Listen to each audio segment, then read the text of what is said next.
After the Twin Towers came down on 9/11, victims whose remains could be identified were given to their families. But hundreds of others could not be identified and were taken to the medical examiner's office in Manhattan. Today, those remains were taken back to Ground Zero. And as Allison Harmelin reports, it's a move not all the victims' families agree with. The remains arrived to Ground Zero, escorted by New York City police and firefighters. There were lights, but no sirens.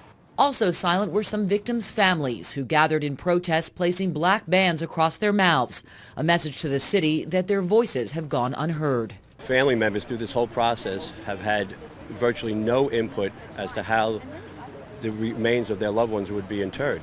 Thousands of vacuum-sealed pouches containing unidentified remains of those killed on 9/11 have been stored by the medical examiner for more than a decade. In what the mayor's office called a ceremonial transfer, police lowered 3 flag-draped caskets to a room 70 feet below the September 11th Memorial Museum. They belong in a memorial tomb above ground, where everybody can honor them, not to pay a fee to enter a museum. The remains will only be accessible to the families of the dead and to the scientists who are still working to match bone fragments to more than 1,000 victims who never returned home and have never been identified.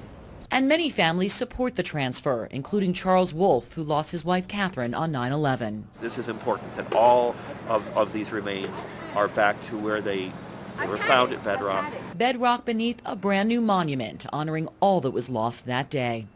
Allison Harmelin for CBS News, New York.